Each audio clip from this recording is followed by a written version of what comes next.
Bueno, buenas noches a todos. El tema que voy a tocar hoy es un tema que a mí en lo personal digamos, me ayuda a enseñarlo, me ayuda entenderlo también, porque yo soy uno de los tantos afectados por este tema, que es cuando una persona se siente afectada por lo que los demás le dicen. Uno se levanta a la mañana con toda la buena energía, las ganas, la fuerza, la alegría para tener un día lindo y de repente va caminando por la calle y alguien le hace un comentario negativo y de repente la persona siente que todo se le desmorona, le arruina el día, se pone a pensar por qué la otra persona piensa eso de mí, cómo le tengo que demostrar que lo que piensa es incorrecto y por qué hay que... Y así uno empieza todo el tiempo a tratar de validarse frente a los demás. Y eso muchas veces nos lleva a nosotros a sentir a sentirnos inferiores, a sentirnos que no estamos, que no estamos cumpliendo con las expectativas de la gente, de los demás. Y bueno, todas esas cosas nos llevan a nosotros muchas veces a sentirnos, digamos, a sentirnos deprimidos, tristes, o quizás no por mucho tiempo, pero sí por ese día, quizás, o en ese momento que me hicieron el comentario. Uno de repente como padre se mata por los hijos, hace de todo, trabaja día y noche y de repente viene el hijo en la edad del pavo y le dice un comentario así hiriente al padre y el padre se le desmorona todo. Entonces, ¿cómo? Toda mi vida está en manos de un chico de 14, 15 años. Es decir, ¿por qué nos afecta tanto a nosotros lo que los demás nos dicen? Ahora, por otro lado, eh, puede pasar que uno se diga a sí mismo, después de ver, de preguntarse por qué me afecta tanto, llega a la conclusión que realmente no debería afectarme. Entonces le empieza a resbalar todo lo que los demás le dicen. Entonces cualquier crítica, él dice, no, no, estás hablando pavada, no, no, es una crítica infundada, no, a mí me resbala, no lo voy a aceptar, etcétera. De repente pone un escudo y pone un panel, digamos, que desvía todas las críticas para los costados y ninguna le entra. Entonces, ¿eso es bueno también? ¿Es bueno? ¿Eso es positivo? No. ¿Por qué no es positivo? Porque el mismo Pirkei Avot nos dice nuestros sabios, que la persona, el ser humano, tiene que aceptar la crítica, la persona tiene que crecer a partir de la crítica. Porque si nosotros no permitimos que la gente nos critique, si nosotros no permitimos que alguien venga y nos haga una observación de nuestras vidas, entonces, ¿cómo vamos a darnos cuenta si el camino que estamos tomando es el camino correcto o si en nuestra necedad creemos que lo que estamos haciendo es la perfección y no nos damos cuenta, no estamos leyendo el mapa de que quizás ciertas actitudes nuestras puedan molestar y no nos damos a nosotros la oportunidad de trabajarlas y de cambiarlas? Entonces, por un lado, es como una encrucijada. Por un lado, si escucho, me hace mal. Y si me resbala, si no escucho, entonces me estoy perdiendo de crecer, de superarme. Entonces, ¿dónde está el balance entre esas dos cosas? ¿Sí? Y este es un punto importante, ¿por qué? Porque muchas veces desde chicos nosotros vemos chicos que sufren de eso, que lo que le dijo el compañero, lo que no le dijo, que si el amigo le quiere jugar con él, no quiere jugar con él, si él lo miró de esta manera, si lo miró de otra manera, y si le sonrió, de repente es el día más feliz, y si no le sonrió, es el día más triste, y nosotros crecemos de esa manera, y nos hacemos grandes, nos hacemos adultos en otros niveles, también nos afecta mucho en nuestra vida, en lo que los demás nos dicen. Entonces, ¿qué es lo que la Torá tiene para aportarnos a nosotros en nuestro trabajo? Obviamente siempre decimos que en temas emocionales uno tiene que buscar ayuda en el lugar correcto, pero siempre la Torá tiene algo para aportar, tiene algo, un punto de vista para que nosotros podamos darnos cuenta de la importancia de ese tema. Entonces, nosotros, para traer un ejemplo de esto, vamos a traer el ejemplo de una persona que tiene su casa toda domotizada, ¿sí? Todo por el celular, enciende, apaga las persianas, la calefacción, las luces, todo domotizado. Pero esta persona, Piola, agarra, le dice, le da al vecino la clave, digamos, que lo tenga en su celular de su casa, y le da al amigo también la clave, y al primo le da la clave, y de repente todos le empiezan a manejar su casa, su hogar. Y de repente entra en el hogar y le apagan la luz, de repente le enciende la calefacción cuando hace calor, le ponen el aire acondicionado cuando hace frío. Entonces, como vos tenés las llaves, o sea, vos estás en tu casa y le das las llaves de tu casa a todos los demás, obviamente que todos me miran y se matan de la risa, dicen, es absurdo lo que estás contando. Pero básicamente es eso lo que nosotros muchas veces hacemos con nuestra vida. Permitimos que los demás nos manejen nuestras emociones y lo peor de todo, manejen nuestra visión de nosotros mismos, la autoestima que nosotros deberíamos construir, de repente le damos a los demás que la manejen. Y si el otro me dijo, no sé, no servís para nada, entonces yo estoy seguro que no sirvo para nada. ¿Desde cuándo entonces los demás van a manejar nuestras vidas? ¿Sí? Entonces, ayer me contaba alguien de una película que no la vi, pero entiendo que es más o menos lo mismo, de uno que se metió, iba a robar un coche, un auto, y de repente el dueño del auto parece que tenía no sé, el control del auto, podía verlo por las cámaras, entonces es toda una película como él estaba dentro del auto y el otro le decía lo que hacer, y terminó siendo que el ladrón que fue a robar terminó siendo, no voy a decir víctima porque era un ladrón, no tendría que hacer nada dentro del auto, pero como que de repente se transforma en la víctima del otro que lo estaba manejando bueno, algo así más o menos, obviamente que nosotros, el coche es nuestro y no es que entramos a robar, pero alguien nos está manejando a nosotros. Entonces, ¿hasta cuándo cuánto podemos nosotros soportar eso, que nos manejen a nosotros en nuestra vida? Ahora, la respuesta a todo esto y teniendo en cuenta que nosotros siempre pedimos, pedimos en el Birkat Hamazon y en varios rezos, pedimos que lograr la simpatía, Beinei Elohim ve Adam, en los ojos de Dios y de las personas. Quiere decir que como nosotros somos seres sociales, entonces necesitamos sociabilizar, necesitamos también caerle bien a la gente. Entonces, ¿cuál es el punto? ¿Dónde está el punto medio en el que podamos nosotros preocuparnos por caerle bien a la gente, pero que eso no signifique que no, toda nuestra vida está dependiendo de la palabra que diga el otro, lo que el otro vaya a hacer? Y hasta qué punto también nosotros tenemos que aceptar, cómo podemos hacer en realidad para aceptar la crítica sin que esa crítica nos tire abajo, nos derrumbe y haga lo opuesto a lo que debería provocar y generar una crítica, que es que una persona pueda mejorar, que se pueda autosuperar, que pueda cambiar las cosas esos defectos que quizás se los marca el otro, el que es objetivo, el que está afuera, el que lo ve desde lejos y le quiere marcar en su vida ese cambio. ¿Cómo podemos hacer nosotros para capitalizarlo para bien? Esta semana, este Shabbat, nosotros vamos a empezar un nuevo libro de la Torá, el cuarto libro del Pentateuco, el cuarto libro de la Torá, que es el libro de Bamidbar. El libro de Bamidbar, uno de los nombres, la palabra literal Bamidbar significa en el desierto. En castellano se lo traduce en números. ¿Y por qué se lo traduce en números? Porque uno de los nombres que le ponen los sabios al libro de Bamidbar es Sefer Apkudim, que es el libro del censo, ¿sí? De las cuentas, de los conteos, es decir, del censo.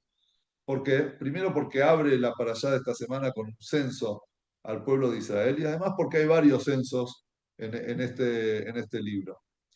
Y cuando nosotros nos ponemos a ver la historia del pueblo judío, vemos que cuando el pueblo sale de Egipto, o sea, antes de ir a Egipto, Dios los cuenta. Dice, eran 70 personas las que descendieron a Egipto. Es decir, fueron de la tierra de Israel a la tierra de Egipto previo a la esclavitud. ¿Sí? Estamos hablando de Jacob y de sus hijos. ¿sí? Quiere decir que ya los contó. Después, cuando sale de Egipto, Dios pide también censar al pueblo de Israel. Después, después del pecado del becerro de oro, de vuelta Dios censa al pueblo de Israel.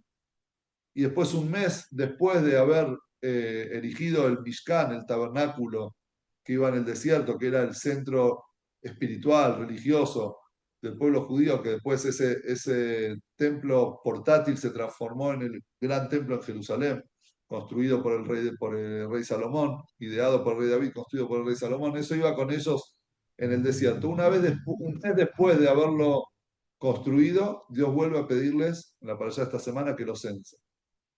Entonces, ¿qué es ese tema del censo del pueblo judío? Es algo que hasta cuando lo vemos y lo pensamos, es también absurdo. ¿Por qué es absurdo? ¿Porque Dios acaso no sabe todo? ¿Dios no sabe el número, la cantidad del pueblo judío si Él es Dios? Dios sabe todo. Dios no tiene que hacer un cálculo, contarnos para saber cuántos somos. Entonces, ¿para qué le pide Dios a Moshe que nos cense, que nos cuente, que le diga, o sea, que Moshe sepa o que le diga a Dios cuántos son el pueblo de Israel? Y además, otra de las cosas que llama la atención es que el censo no era a toda la población, era mi Ben Esrim Shanaba Mala, a partir de los 20 años. Entonces, si vos querés censar al pueblo, censar que los niños no cuentan, los jóvenes, los adolescentes, solo a partir de los 20 años. Entonces, o contás a todos, y más, Dios también sabe cuántos son. Entonces, ¿cuál es el sentido de este censo? Bueno, esto es una pregunta que se hacen los comentaristas de la Torá. Y hay varias respuestas. Yo voy a citar hoy la respuesta del Shla Kadosh, que él decía, él trae, para responder eso, trae una alajá. ¿Sí? Nos enseña, hay una alajá en la Torá que dice lo siguiente, en temas de kashrut. Tema de kashrut, ya que estamos para que lo sepan, hay un concepto en el kashrut, en el kosher, que es batel beshishim, la anulación en 60. ¿Qué significa eso? Lo voy a decir. Una persona estaba cocinando un estofado, ¿sí? Estás en una olla en tu casa con estofado. Viene tu hijo, se acerca al lado tuyo, quiere hacerse una leche chocolatada. Entonces, agarra la leche, se sirve y de repente ¡puc! Se le salta una gota de la leche, un poco de la leche y se le mete en la olla que está con carne. Entonces viene la mamá, se agarra la cabeza y dice, no, pero está la olla llena con carne y carne y leche no se puede mezclar. Taref, ¿qué hago? Entonces va, le pregunta al rabino, lo llama al rabino, Rab, ¿qué hago? Estaba cocinando carne. Y de repente vino mi hijo sin querer, se saltó una gota, se le volcó, qué sé yo, y se me metió dentro de la olla leche. Entonces el rabino le va a preguntar, le va a decir, ¿qué cantidad había en la olla, digamos, qué cantidad había de estofado, de la carne, y cuánto se cayó de la leche? Si en la olla había 60 veces carne sobre la leche, es decir, la gota era menos que 1 en 60 de la carne, entonces alágicamente dice que se anula. ¿Por qué? Porque eso no genera ni gusto ni cambia la visión, no cambia, no afecta en nada en la comida, el sabor de la comida. Por lo tanto, como era sin querer, obviamente que a propósito no se puede hacer. Pero como era sin querer, queda anulado. Eso se llama Batel Beshishim, una anulación en 60. ¿Estamos? Ok.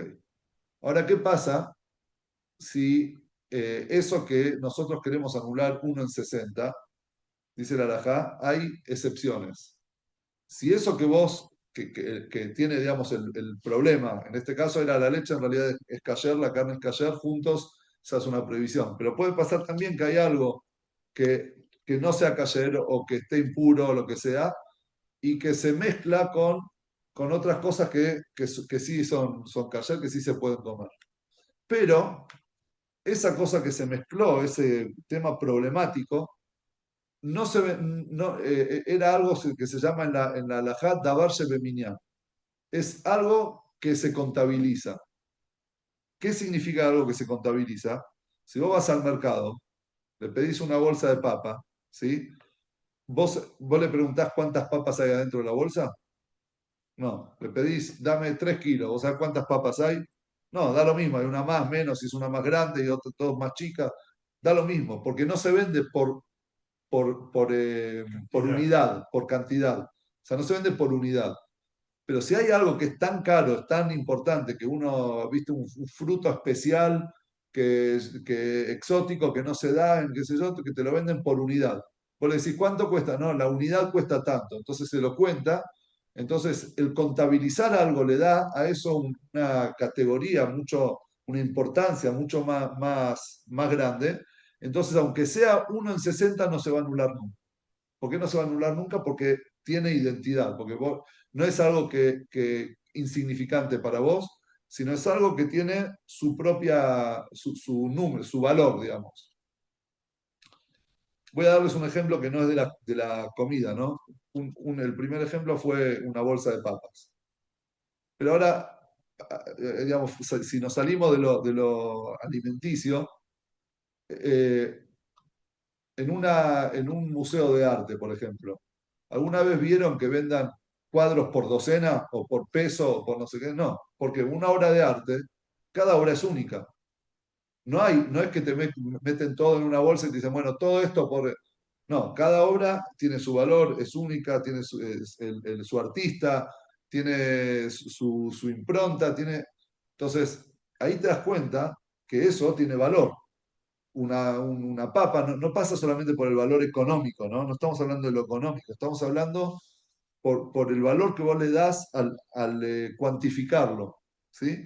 Entonces dice la halajá, davar shebeminyan, algo que tiene que lo podés contabilizar, entonces eso nunca se va nunca se va a anular.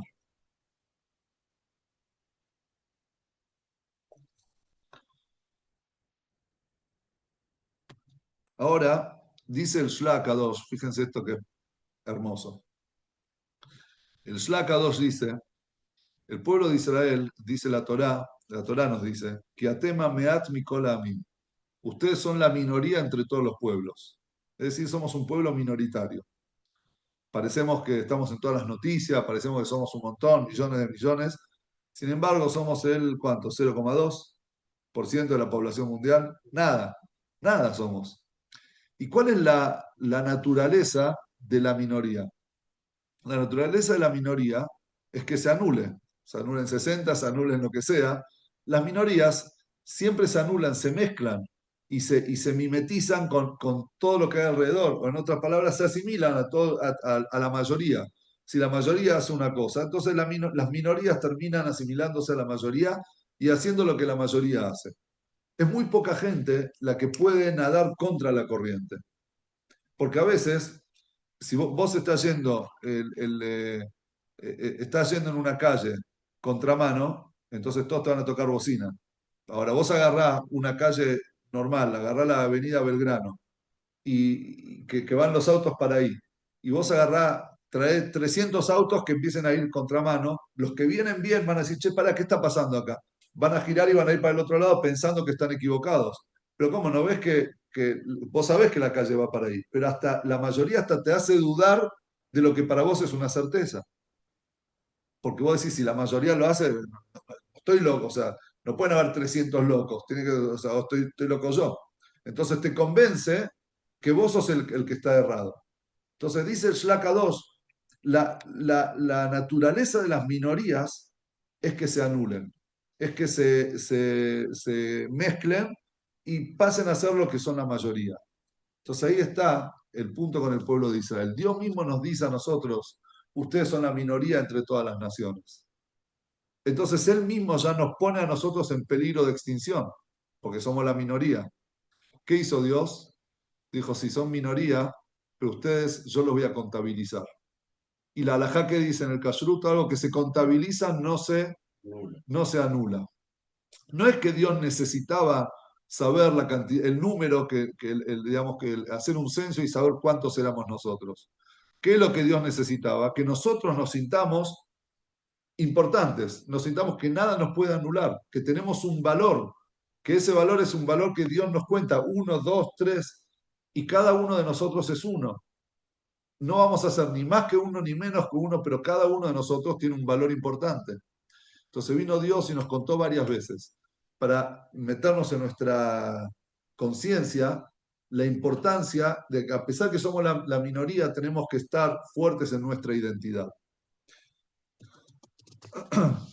No nos tenemos que dejar llevar por lo que a veces otra gente nos dice, no, ustedes son raros, son distintos, son diferentes, y a uno le da vergüenza si ir vestido con la kipá en la calle porque la gente lo mira, o si decir que uno es judío y por eso no, no puede comer porque come kosher, ay, no, ¿qué va a pensar la gente? Al contrario, uno tiene que mostrar su identidad con orgullo y con... ¿Por qué?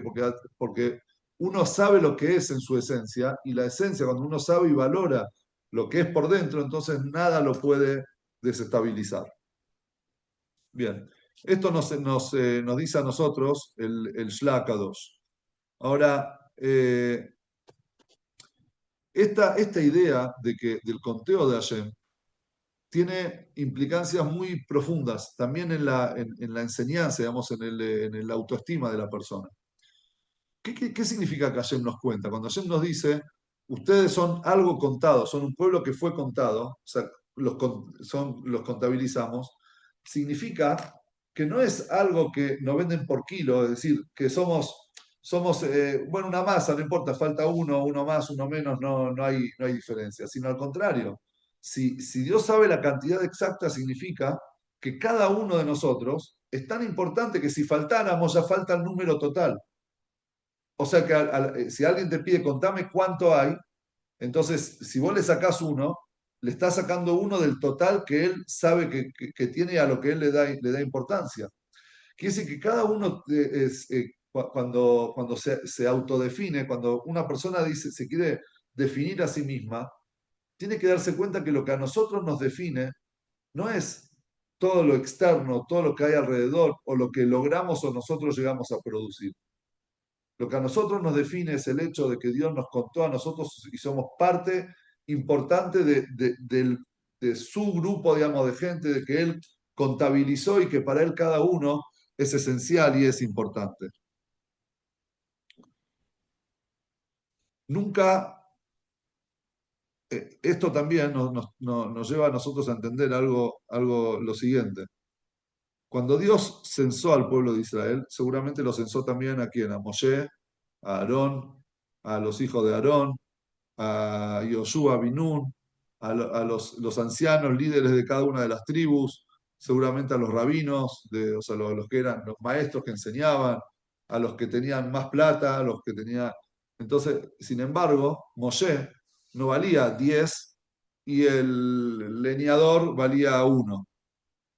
¿Cuánto valía Moshe en el censo? Uno. ¿Y cuánto valía la persona que, qué sé yo, no sé, que tenía cualquier otro, el trabajador, el que tenía un oficio? Uno también. Pero, ¿qué quiere decir con esto? Que para Hashem no importa lo que la persona produzca, no importa lo que la persona haga, no importa lo que la persona sea hacia afuera, para Dios somos todos igual de importantes. Somos todos uno y no podemos ser ni más que uno, ni menos. Ni nadie nos puede hacer a nosotros sentir menos que uno. Ahora, ¿qué pasa con por qué cuando Dios nos contó al pueblo de Israel, contó a partir de los 20 años? Si vas a contar, contá a todo el pueblo, también los niños. ¿Cuál es la diferencia? La diferencia está que cuando una persona nace, cuando uno es niño y está en periodo de crecimiento, de educación, está también en un periodo de construcción. Él está construyendo su identidad, está construyendo también sus conocimientos, está estudiando, eh, y así el chico va creciendo y pasa, ya se hace adolescente, se hace joven. Nos dice el Pirkei Avot, hay una Mishnah que marca el proceso de la persona en cada edad, ¿sí? A los 5 tiene que aprender Humash, ¿sí? Benjamesh le Mikra, Ben Shmonaes le Jupá, por ejemplo, dice a los 18 uno se casa, Ben Esrim, cuando uno tiene 20 años, dice la Mishnah, Lirdov, perseguir. ¿Qué quiere decir perseguir? El Lirdov es la Parnasá, es cuando la persona sale al mundo a a buscar el sustento. Es decir, más o menos, en líneas generales, hasta los 20 años, el joven está bajo las alas de sus padres, está en su hogar, está como que en un lugar así protegido, de protección. Y a partir de los 20 años es cuando la persona ya empieza a salir al mundo. ¿Sí? El chico sale al mundo, empieza a generar sus propios vínculos, su propio trabajo, su propio, no sé, sustento. Entonces ahí, de repente, es cuando el chico sale al mundo, a los 20 años, es cuando de repente empieza a chocar con el mundo exterior. En la casa todos lo acariciaban, sos el mejor, sos buenísimo, sos esto, lo otro, lo protegían, no le faltaba nada. Cuando sale al mundo, de repente empieza a chocar con la rudeza que hay en el mundo, que hay afuera en la calle, en el mercado, en los negocios. Y no va a faltar también la persona que le va a decir, con vos no hago negocio, sos esto, lo que vos haces no me gusta, tu trabajo es malo, el jefe que lo echa, el otro que no logra, no lo aceptan en las entrevistas de trabajo. Entonces todo eso le va generando a la persona una baja autoestima. De repente empieza a decir, che, si yo no sirvo para nada, y si realmente es así no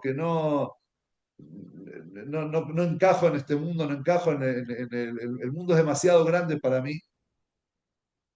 Y ahí es cuando la persona empieza a frustrarse. Por eso dijo Dios, a partir de los 20 años, empezar a contar a las personas. ¿Qué quisiera contar a las personas? No te frustres, porque vos no sos lo que sos por lo que lográs. Vos sos lo que sos por lo que sos para mí, por la identidad que yo te di, que vos sos un número, yo te conté, vos sos algo importante que no se puede anular en nada. Entonces, cuando la persona sabe que en su esencia él es esencialmente importante para la creación y para Dios, entonces no le va a chocar, no le va a pegar lo que le digan de afuera, sino al contrario, lo va a saber capitalizar para poder mejorar.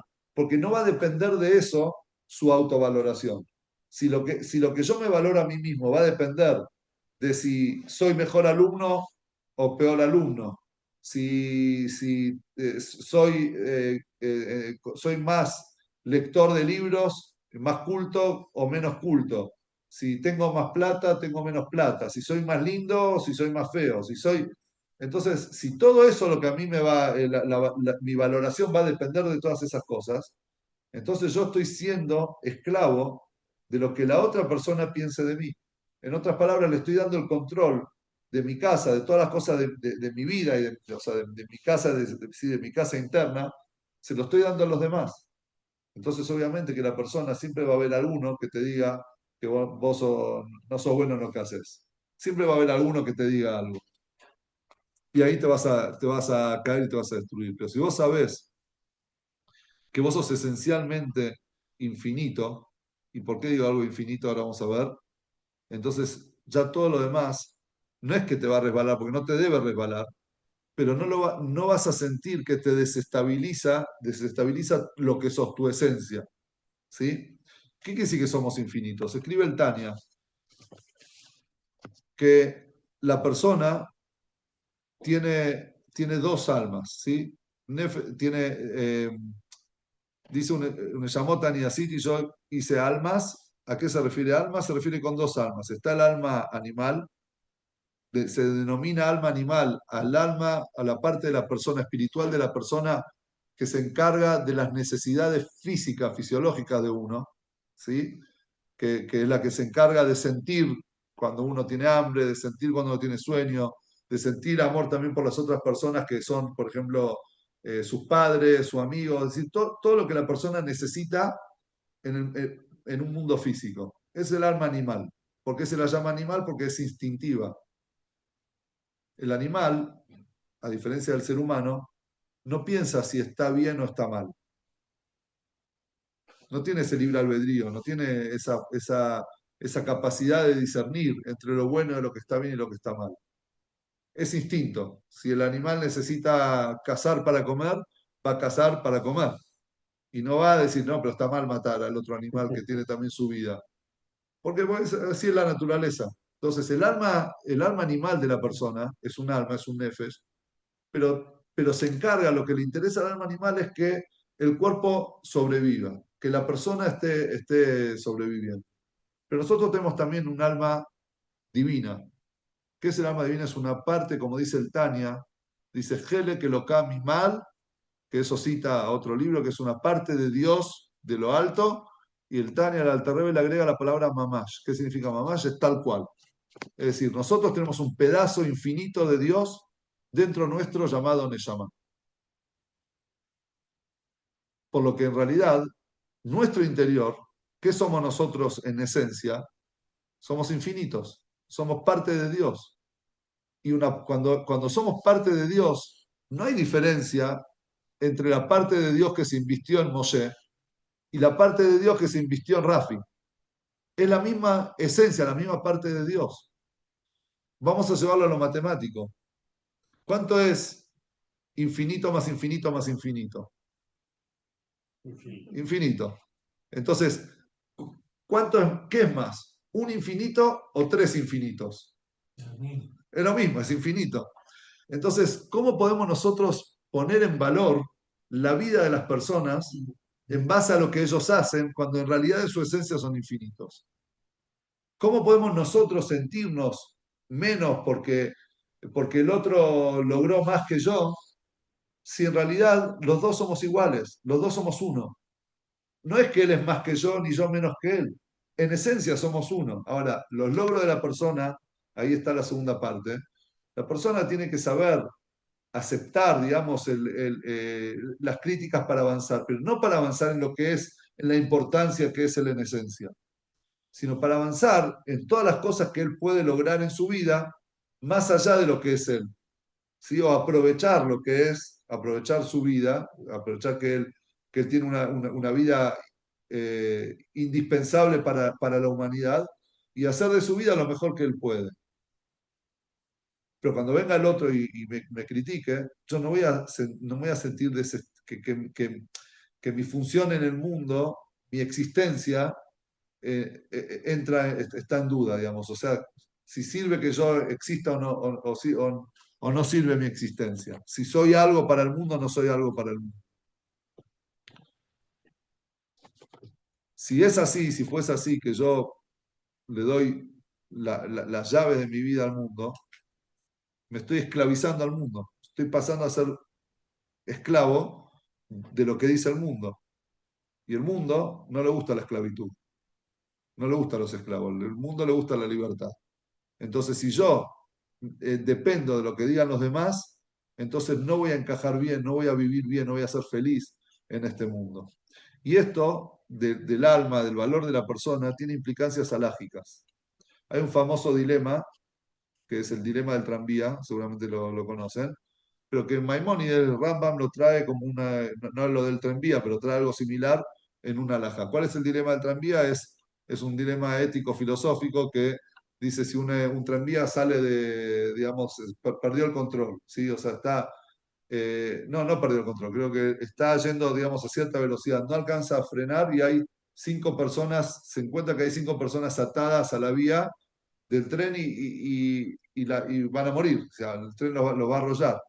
Entonces, la única forma de salvar a esos cinco es girando, o sea, desviando el tren, pero si desvía el tren, él va a ir directamente a matar a una persona.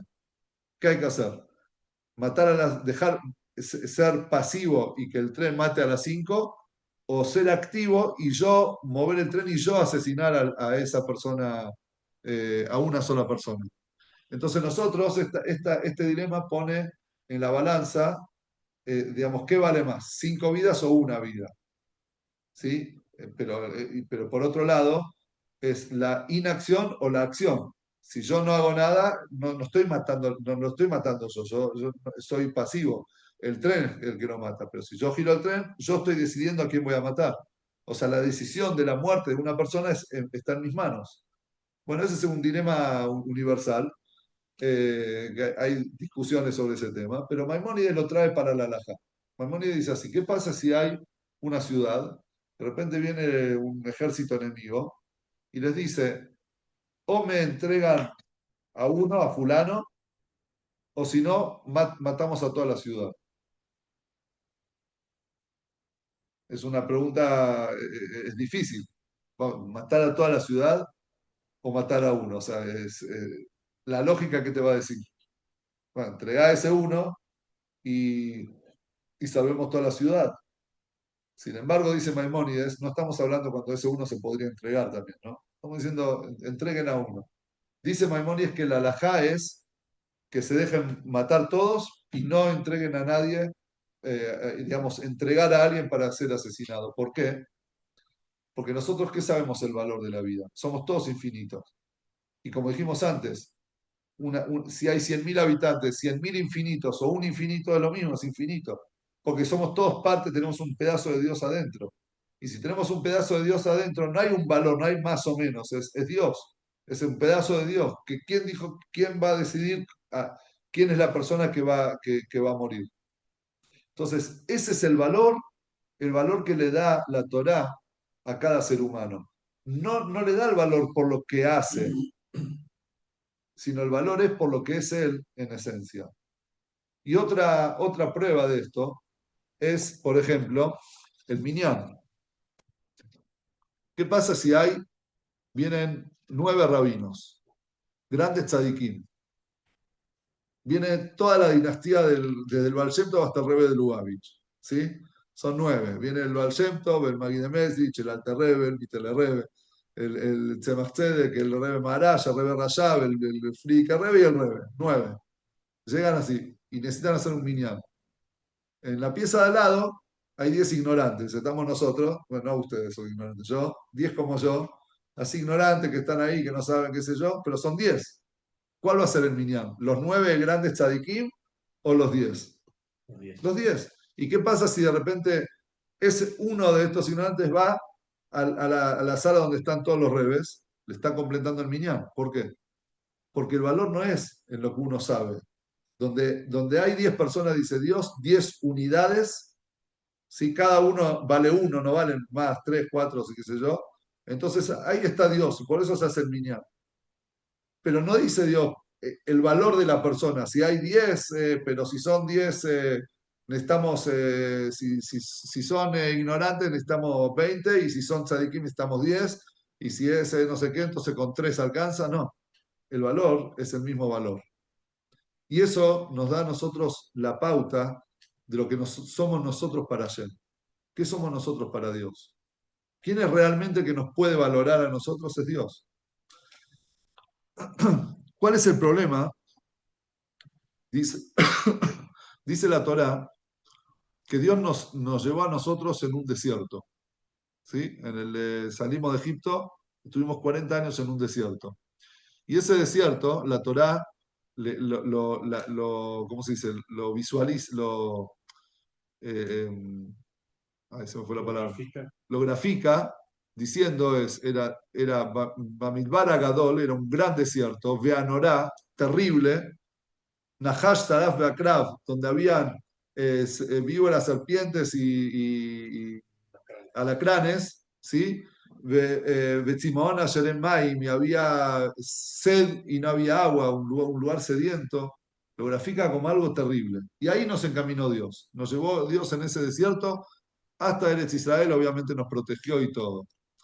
Pero hay acá una idea que cuando hablamos de desierto y cuando decimos que Dios nos censó en el desierto, no es un desierto solamente en el físico, digamos, no es solamente, como dijimos varias veces, el plano literal. Cada cosa tiene también un plano más abstracto, un plano un poco, digamos, que nos hablan digamos, al día de hoy, en nuestras vidas, ¿sí? Y no solamente algo que es físico, digamos, un espacio físico. Entonces, ¿qué sería hoy el Midbar? ¿Qué sería hoy el desierto? El desierto, la característica del desierto es que es un lugar inhóspito, es un lugar donde la gente no vive y por eso es desértico, ¿sí? Es desierto. Entonces, ¿qué pasa? A veces la gente, uno, a los 20 años, vamos a decir acá según la Mishnah, sale a la vida, sale al Irdof, a perseguir la Parnasá, a perseguir el sustento en el mundo, y él siente de repente que el mundo es un midbar, está desolado. ¿Qué quiere decir está desolado? Se siente solo. Se siente que está luchando contra algo que es un mundo, es un desierto. Pero ¿cuál es el primer problema? Que él ve a ese desierto, lo ve como Gadol, como algo, como un desierto grande, un gran desierto. Entonces, al ser un gran desierto, ¿qué sos vos? Nada, insignificante en ese gran desierto. A raíz de eso, como vos ves que el desierto, sentís que vos sos chiquitito y el desierto es gigante, para vos es terrible. Y dentro de eso terrible que hay en el desierto hay Nahash Sadaf Bakrab, bueno, que el Rebbe explica a cada uno espiritualmente qué es. Digamos, a veces eso le genera a uno apatía hacia ciertas cosas, o al revés, le genera eh, eh, deseos hacia cosas. Depende cada uno de esos, de esas, esos animalitos, ¿cómo se llaman? De esos Alemania. animanias que hay, que nombra la Torá, tiene cada uno su característica y son características digamos, en la persona, en el ser humano. Pero todo empieza con el desierto es grande, un desierto grande, un desierto gigante. Cuando la persona cree y siente que el mundo es gigante y nosotros somos chiquitos, entonces realmente se va a perder en ese desierto. Viene Dios y le dice, cuando vos salís Bamidbar, cuando estamos empezando la parashá esta semana, en el desierto, en ese desierto que vos creés que es grande, yo ahí te voy a censar, ahí te voy a contar. Y vos vas a ver que no es el mundo grande, vos sos grande dentro del mundo. Vos sos importante y sos esencial dentro del mundo. Hay un dicho que va en contra de lo que el judaísmo piensa, que dice, nadie es indispensable. ¿Lo escucharon ahora? Nadie es indispensable. Como que son todos, siempre lo que vos haces se puede cubrir con otra persona. El judaísmo te dice todo lo opuesto. ¿Cómo nadie es indispensable? Si alguien hubiese sido indispensable, en el mundo perfecto, porque Dios es la perfección, en el mundo perfecto de Dios, vos no estarías. Si vos estás, es porque sos indispensable para el programa, para el mapa divino. Por eso cuando nosotros nos levantamos a la mañana y abrimos los ojos y de repente vemos un día más de vida, nos damos cuenta que volvimos a vivir un día más, que Dios confió en nosotros por un día más de vida y decimos en Modea ni le faneja, le agradecemos, tenemos que agradecerle en el corazón. ¿Por qué? Porque nos sentimos en este momento, volvimos a tener la confianza de Dios de que lo que nosotros hacemos en nuestra vida, nadie más lo puede hacer. Y Dios confía en nosotros. No es que Dios dice, bueno, como vos creo, hay 30 como vos.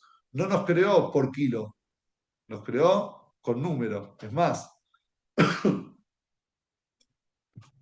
nunca se preguntaron, Dios en la creación del mundo, Dios crea, bueno, la luz, la oscuridad, bueno, el cielo, la tierra, el sol, la luna, las estrellas, estrellas, ¿sí? Con muchas estrellas, los planetas, sol y luna son los que nos dan luz, pero hay otros planetas, y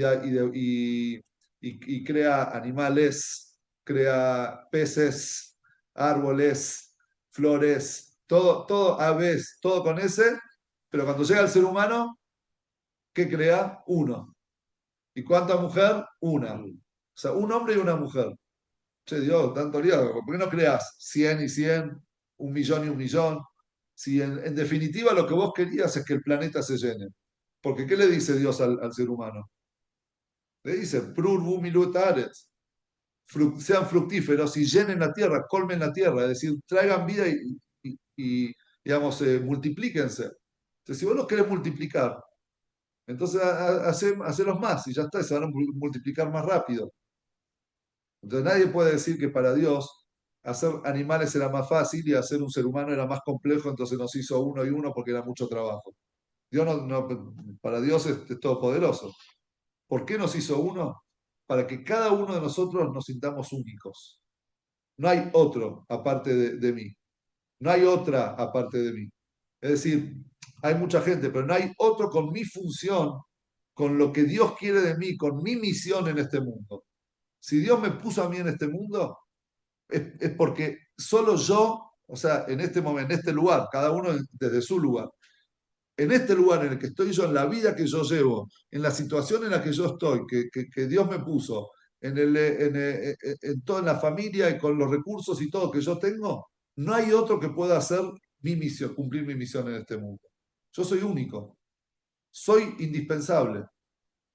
Entonces, cuando la persona lo siente así, de repente nadie puede tirarnos abajo, amargarnos el día diciéndonos algo malo. ¿Por qué?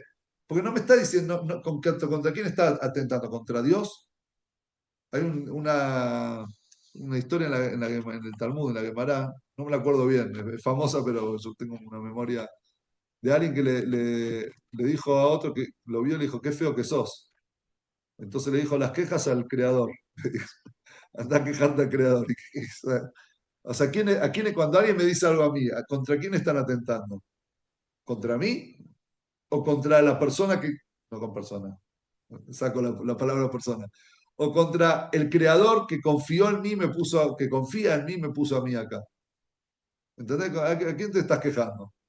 Anda al creador. El creador, vos no confías en mí, pero el creador sí. El que me creó a mí y el que te creó a vos está confiando en mí y está confiando en vos. Entonces, de esa manera la persona va a saber que su existencia nunca entra en duda, digamos, si sirve o no sirve. Al contrario, uno está seguro que su valor es infinito, porque él tiene una Neyama infinita. Ahora, lo que el otro le va a decir, ahí nosotros lo podemos aceptar y recibir con alegría la crítica. ¿Por qué recibimos la crítica? Porque la crítica es sobre lo que hacemos, no sobre lo que somos. Si nosotros confundimos la crítica sobre lo que somos, entonces ahí está todo mal. Pero si la crítica nos damos cuenta que viene hacia lo que hacemos y no hacia lo que somos, lo que hacemos se puede arreglar. Lo que somos no lo podemos arreglar, lo que somos. Pero lo que hacemos, eso sí se puede arreglar. Y fíjense ustedes que cuando nosotros educamos chicos, el mundo hoy también educa a jóvenes, trata de educarlos a los logros. ¿Qué quiere decir eso? Viene un chico a su casa, mamá, recibí un 10 en el examen. ¡Wow! Te felicito, qué alegre, feliz me pones que te recibiste un 10 y te destacaste y al otro día, uy, muy bien, y a veces escatimamos en felicitar cuando no pasa nada, cuando no hizo nada especial. Entonces, los chicos ¿con qué crecen? Crecen con la idea de que hay que felicitar al que logró algo. Si lograste algo, tus padres te valoran, tus padres te quieren, obviamente el amor sí viene así, pero el valor, ¿cuándo valorás? Valoramos los logros. Si no traes logros, no estamos valorando, no te valoramos porque sí. ¿Entendés? Entonces, ¿qué pasa cuando el chico crece y de repente sale al mundo y a la vida y se da cuenta que de repente algunas cosas les cuestan en los estudios, les cuestan el trabajo, les cuestan la pareja, todo lo que nos cuesta, entonces se siente que no tiene valor. No se puede autofelicitar a él mismo tampoco, porque no logró nada, porque no tiene ningún logro, ¿no? Entonces, la valoración sobre qué va, sobre los logros. Si no logré nada, entonces no valgo nada. Y ese es un problema. Nosotros a los chicos cuando educamos los tenemos que educar que ellos valen por lo que son. Vos valés porque sos un ser humano, porque sos mi hijo, porque te quiero, y no sos un 10 un uno un 3 me va a dar lo mismo. El valor es la persona que sos, es la esencia, lo que vos sos por dentro. Todo lo demás son logros que la vida digamos, lo vas a lograr, no lo vas a lograr, te vas a superar, porque el ser humano está para avanzar y para superarse. Pero no, eso no quita el valor que vos tenés como persona, como ser humano. Vos valés lo mismo que vale de vuelta Moshe. Ah, pero Moshe logró, cara a cara habló Dios con Moshe, es el profeta que no hubo otro como Moshe. Bueno, pero los dos valen uno. Los dos en la cuenta divina, en la cuenta de Dios son uno cada uno. Entonces ahí está el secreto y el punto de cómo podemos cómo podemos llegar a ese balance de, por un lado, que no nos afecten las cosas que los demás nos dicen, no nos afecten lo que nosotros también, la autoexigencia de uno, y por otro lado, poder recibir esa crítica y capitalizarla para bien para poder crecer. ¿Sí? Hay un, hay una historia, una historia escuché una vez de un rabino, que es una historia dentro de otra historia, En realidad yo la escuché, acá y trae tres historias, porque es la historia que el otro contó, que el otro contó, pero no importa. Yo voy a traer dos historias, que en realidad la historia central es la del medio, pero bueno. Entonces había un rabino que estaba fue a un, en Estados Unidos van ahí como un country, a las montañas, van en verano, y ahí se juntan varias comunidades. Digamos, los judíos van como decir, nos vamos a Miramar, Claro. algo así, como a Miramar, acá viste que van todos los judíos en verano, en las vacaciones. Bueno, había ahí un rabino, llega y ve se le acerca una persona una vez al rabino y le dice, Rab, mire, yo eh, hice teshuvá hace muy poco y la verdad que no sé leer en hebreo todavía, no me sé sentar a estudiar un libro de Torá, rezo más o menos en castellano, qué sé yo, y ahora me descubrieron, la ley, los doctores, una enfermedad terminal y me dan pocos meses de vida y siento que mi vida no tiene sentido, no vale nada, no tengo valor hoy, o sea que ni voy a vivir mucho tiempo más, o sea, para mi familia ya, para mis hijos ya no tengo valor, tampoco tengo un valor de poder sentarme a estudiar y por lo menos en lo espiritual Entonces siento que mi vida no tiene valor. Entonces Rabino le contó la historia, esta es la segunda historia que está dentro de la historia, que en la época de la Segunda Guerra Mundial, había un director de orquesta muy conocido, muy famoso, se llamaba Arturo Toscanini. Arturo se escapó de Italia a Estados Unidos, logró escaparse de la guerra y llegó a Estados Unidos. Él era un compositor, digamos, tenía grandes creaciones eh, de música y era un gran director. Dicen que él tenía una memoria y una capacidad digamos, auditiva que era algo fuera de lo común. Entonces, cuando él llega, cuando está ahí en Estados Unidos, vino un reportero, una vez una persona, un periodista, y le pidió hacerle una entrevista. Entonces le dice, mira, discúlpame, hoy no puedo porque justo están por tocar una creación mía en el Teatro de Roma, en Italia, y lo pasan por radio, él está en Estados Unidos, y yo quiero escucharla, es una creación mía, quiero escucharla en vivo. Entonces, una oportunidad. Entonces el periodista le dice, ¿le molesta si me siento con usted y lo escucho al lado del director? No, no me molesta, sentate. Entonces sentó así una hora concentrado, que se yo, termina el concierto y el director se levanta y dice, desastre. El periodista lo ve, lo mira y dice, un desastre, estuvo maravilloso, maravilloso fue, sonó, me encantó, es una obra, una genialidad. Dice, cómo que? Dice, no, faltaba un violín, eran 13 violines y habían 12, dice él. Entonces el hombre dice, nada, o sea, que no puede ser, ¿cómo falta un violín? Que escuchás en todo, en una orquesta escuchás y faltó un violín. Entonces él agarró, se fue, llamó, no sé cómo hizo, averiguó en el teatro a ver si era real eso. Entonces le dijeron, sí, tiene razón. Uno de los músicos, uno de los violinistas, se enfermó, no sé, tuvo un problema ese día y no pudo tocar, entonces tocamos con 12 en vez de 13.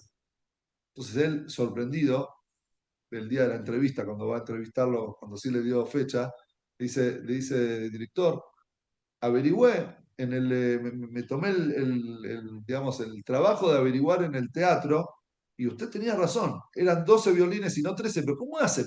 ¿Cómo sabe? ¿Cómo hizo para escuchar? Entonces él dijo, muy simple, le dice, no, no, porque la creación es mía. Y cada violín en la creación, o sea, en esa composición, cada violín tenía una función, digamos, no es que yo meto violines porque sí. No, cada violín le sumaba y le agregaba algo al repertorio. Entonces, si falta un violín, yo lo escucho porque yo la creé, yo hice yo hice la creación de este, ¿cómo se llama? De esta obra. Yo soy el autor de la obra.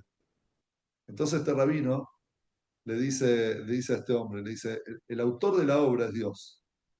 Dice, cada día de vida que Dios te da a vos sos como un violín. Cada día de vida que Dios te da a vos sos importantísimo para Él. Si una persona dice, estando en vida, dice, no, ¿para qué vivo? Es como que el violinista le diga, no, ¿para qué sirvo yo? Le va a decir al director de la orquesta, ¿para qué sirvo? ¿Cómo para qué sirvo? Yo te estoy poniendo a servir, porque por algo te estoy poniendo, si no, no te saco, no pongo por poner. Entonces, de esa manera, él le dio sentido a este hombre para vivir la vida de una manera feliz, sentirse útil, porque ese es un tema también que quiero tocar. Mucha gente siente, lamentablemente, cuando gente es mayor, es un tema, muchos se deprimen por eso, es no sentirse útil. Cuando uno dice no te sentís útil, ¿es útil para qué? Entonces uno dice, bueno, toda la vida crié una familia, la mantuve, fui el proveedor de mis hijos, de mis nietos, qué sé yo. Llega un momento en la vida que de repente me tienen que cuidar, me tienen que ser, soy un estorbo, no produzco, no hago nada, entonces ¿para qué sirvo? Y la gente empieza ya con pensamientos de otra cosa. Entonces, una de las respuestas es, si Hashem, si Dios te mantiene acá, te tiene acá en este mundo, te tiene en este lugar, es porque vos sos indispensable, porque vos tenés mucho para aportar. ¿Qué es lo que vas a aportar? No sabemos. Aportar, o sea, vos tratás de vivir la vida, vivila, porque capaz que el hecho que vos estés, que vos existas, tu figura, es un gran aporte para toda la humanidad. Para tu familia, para tus amigos, para la gente que te conoce, para la gente que te ve. Entonces, no hay algo, digamos, no hay algo que nosotros tenemos que lograr para ganarnos el hecho del vivir. El hecho que nosotros vivimos ya es una prueba de que Dios confía en nosotros y por algo tenemos que existir. Fíjense que esto hasta le da esperanza a la gente que está en el camino del mal, para que se repregunte y diga, che, yo que me mandé todas las macanas que hay en el mundo, Dios todavía me deja en vida. Quiere decir que puedo cambiar. O sea, Él sigue confiando en que yo puedo encaminarme, puedo cambiar el rumbo de mi vida y empezar a ir para el lado del bien. Mucho más gente que es de bien y que siente esto de esta manera, que sabe que a lo que puede lograr y lo que vale para Dios. No somos una bolsa, una papa más dentro de la bolsa, sino somos una obra de arte en el museo, somos un violín más en la obra de Dios, en esta orquesta. Lo que tenemos que hacer es permitirnos sonar en este mundo. De esta manera, volviendo al principio, y ya lo dijimos, ya lo aclaré también durante la charla, la persona no le va a afectar lo que la otra persona le diga, porque lo que el otro le va a decir, él lo va a tomar como, bueno, es sobre lo que yo hago, no sobre lo que yo soy. Lo que yo soy no hay dudas que soy uno, y soy igual que él, igual que el otro que me está criticando. Los dos somos iguales, no hay diferencia entre nosotros. Sobre lo que yo hago, bueno, ahí está ahí es donde yo puedo capitalizarlo para bien y empezar a mejorar, y de esa manera podemos aceptar la crítica con alegría. ¿Y cómo podemos saber si nosotros no estamos encadenados y esclavizados en el mundo? Es cuando nosotros podemos ir también en contra de la corriente. Saber que tenemos la fuerza, que aunque seamos minoría, aunque uno se levanta a la mañana y todos los planetas estén alineados para que vos te quedes durmiendo, por ejemplo, porque afuera hace frío, está lloviznando, anoche no dormí bien, tengo, qué sé yo, mil cosas para quedarte en la cama tirado todo el día. Vos te vas a levantar con ganas, con fuerza, vas a vencer todo esa corriente que va en contra. ¿Por qué? Porque vos sabés que tu vida está en tus manos y vos sos único en el plano divino, y tenés mucho para hacer y podés ir en contra de toda esa corriente. No solamente la corriente del mundo de la gente, sino también la corriente de las cosas que a nosotros de repente nos exigen que tengamos, que saquemos fuerza, energías que quizás creemos que nosotros no tenemos. Tenemos que saber que dentro nuestro hay una chispa divina que es ilimitada, que es infinita. Y si es infinita, entonces nosotros también tenemos esa fuerza para poder salir, levantarnos y ir en contra de toda esa corriente. Buenas noches.